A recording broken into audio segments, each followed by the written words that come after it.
안녕하십니까. 사전처럼 이용하는 민법 종문 해설 시간입니다.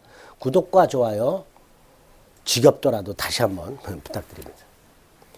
주위 분들한테 조금 소개 좀. 자, 195조 정유 보호주자, 193조, 194조, 195조 관념적 점유라고 그랬죠. 자, 195조는 뭐냐? 가사상, 영업상, 기타 유사한 관계에 의하여 타인의 지시를 받아 물건을 지배할 때 그 지시한 타인만 점유자가 되고, 지시받아 지배하는 사람은 점유자가 아니라 점유 보조자라고 하자. 가사상, 영업상. 가사상은 이런 거예요. 집주인 갑이 을을 가사도우미로 고용을 해. 이게 가사상이죠.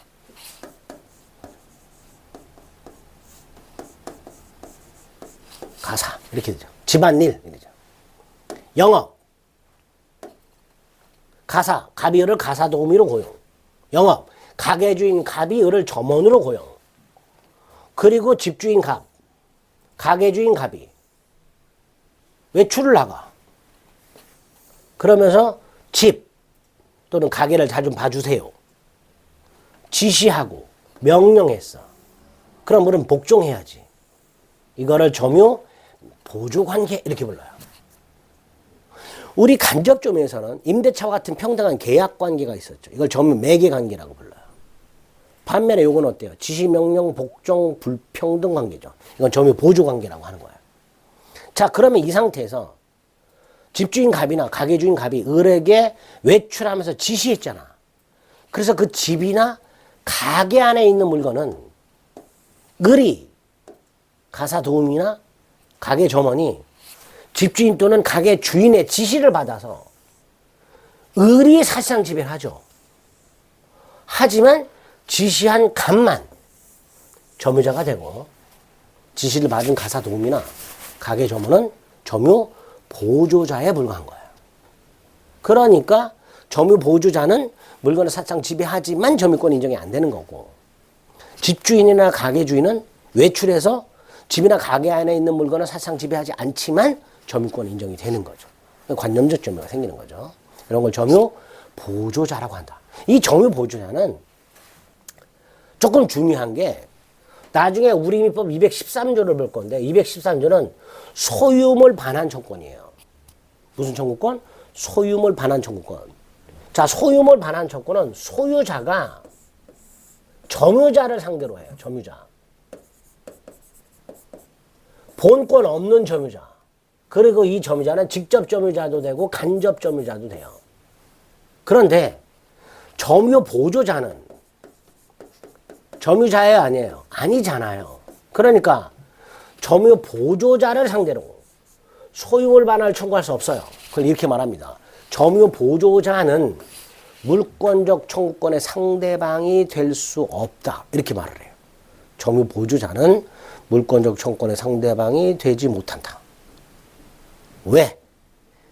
점유 보조자는 점유자가 아니고, 213조에서 소유물 반환 청구권은 점유자를 상대로 하도록 되어 있기 때문에 그렇게 연결해서 점유 보조자는 물권적 청구권의 상대방이 될 수 없다. 그것 때문에 점유 보조자는 좀 중요한 의미가 있습니다.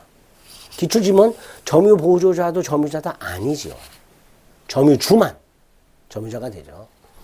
주인을 대신해서 가게를 보고 있는 종업원, 점유 보조자예요. 그죠?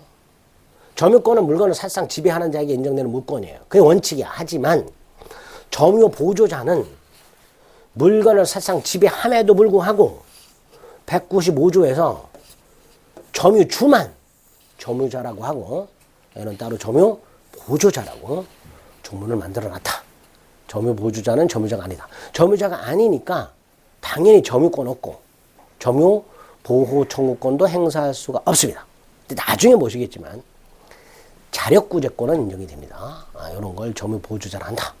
간접 점유하고 점유 보조 완전히 달라요. 우리 간접 점유자는 어때요? 간접 점유자하고 점유 보조자. 사실상 지배 어때요? 간접 점유자 안 하죠. 점유 보조자 하죠. 근데 점유권 어때요? 간접 점유자 인정돼요. 점유 보조자 안 돼요. 점유 보호 청구권 어때요?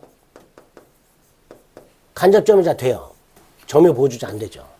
자력구제권 어때요? 나중에 볼 겁니다. 간접점유자 안 돼요. 점유 보호주자 돼요. 그죠? 그러니까 임대인과 같은 간접점유자와 가계 점원과 같은 점유 보호주자는 그 법률상 지위가 정반대예요. 이렇게 195조와 194조 분명하게 구별해서 조문을 기억해 주시기 바랍니다.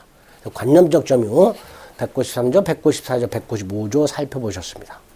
점유권은 조문 자체가 대단히 중요하다고 그랬으니까 조문을 자꾸 읽어서 입에 짝짝 붙게끔 암기가 되어야만 조금 수월하게 점유권 공부하실 수 있어요. 조문을 자꾸 확인해 주시기 바랍니다.